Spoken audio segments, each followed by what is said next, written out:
Halo semua, assalamualaikum warahmatullahi wabarakatuh.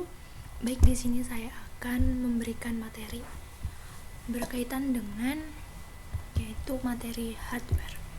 Baik, di sini hardware sendiri merupakan komponen-komponen fisik peralatan yang membentuk suatu sistem komputer serta peralatan lain yang mendukung komputer dalam melakukan tugasnya.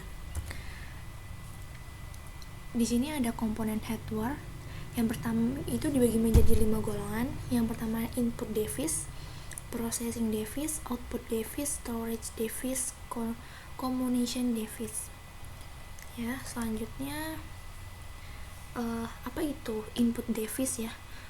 Hardware yang digunakan untuk memasukkan data dan instruksi. Jadi input itu yaitu memasukkan data. Jadi kalau yang namanya input device itu adalah hardware yang digunakan untuk memasukkan dan menginstruksikan. Selanjutnya yaitu input device adalah suatu alat elektronik yang dihubungkan pada sistem komputer yang berfungsi untuk memasukkan data-data dan yang akan diproses oleh komputer. Contoh dari input device yaitu namanya input ya, berarti dia hal yang nantinya akan sebuah untuk memasukkan data. Itu di sini contohnya itu ada keyboard, mouse, dan scanner.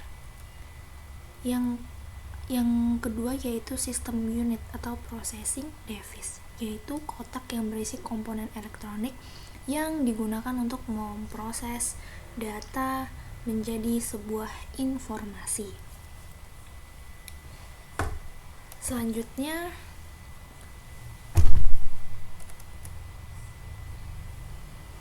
yaitu processing device yang tadi itu adalah merupakan otak dari sistem komputer karena proses pengolahan dan pengontrolannya itu dari keseluruhan sistem komputer yang dilakukan itu ada di processing device. Ada dua komponen utama pada sebuah motherboard ya. Yang pertama yaitu Central Processing Unit atau CPU, dan yang kedua ada memori. Central Processing Unit itu ada ada ALU, CU, dan yang bisa kita lihat di sini. Yang pertama itu kita akan ngebahas dari komponen Central Processing Unit yaitu Control Unit atau CU.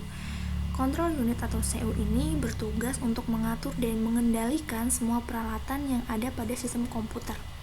Unit kendali akan mengatur kapan alat input menerima data dan kapan data diolah serta kapan ditampilkan pada alat output.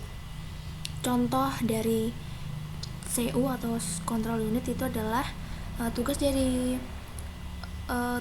unit kendali ini adalah mengatur dan mengendalikan alat-alat input dan output, mengambil instruksi-instruksi dari memori utama, mengambil data dari memori utama jika diperlukan untuk diproses, mengirimkan instruksi ke ALU bila ada perhitungan aritmatika atau perbandingan logika serta mengawasi kerja dari ALU, dan menyimpan hasil proses ke memori utama.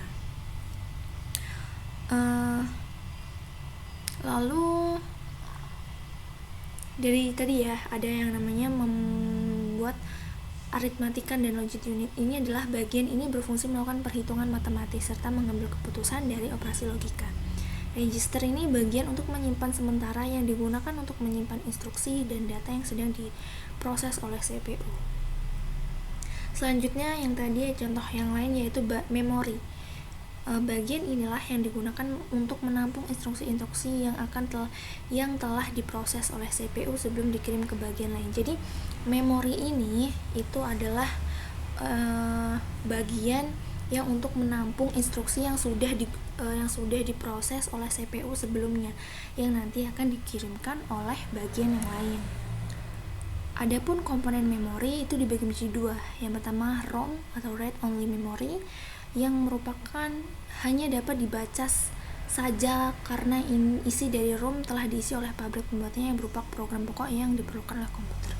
Sifat ROM ini tidak hilang meskipun listrik komputer dimatikan. Yang kedua itu adalah RAM. RAM ini memori yang dapat diakses atau dibaca dan ditulis oleh pemakai. RAM merupakan media penyimpanan sementara karena apabila daya komputer dimatikan, data yang ada pada RAM akan hilang. Selanjutnya, komponen komputer selanjutnya yaitu adalah output device, hardware yang menampilkan informasi dari satu atau lebih ke orang. Ini adalah contohnya ya, yang sudah diberi tanda panah. Output device merupakan alat yang berfungsi mengeluarkan hasil pengolahan dari CPU yang sudah saya jelaskan tadi ya. Contohnya itu adalah monitor dan printer. Namanya juga output, berarti hasil dari data yang sudah di input tadi. Apa itu storage device? Tempat penyimpanan data, instruksi, dan informasi untuk kebutuhan di masa yang akan datang. Ya, bisa dibaca. Apa itu storage media? Ini adalah pengertiannya. Contoh dari storage device adalah flash disk, USB flash disk, hard disk, komponen disk ya. Bisa kita lihat di sini. Apa itu communication device? Bisa ditranslate sendiri ya. Oke. Sekian materi yang sudah bisa saya sampaikan. Mohon maaf bila ada kurang atau lebihnya, saya mohon maaf. Saya akhiri. Wassalamualaikum warahmatullahi wabarakatuh.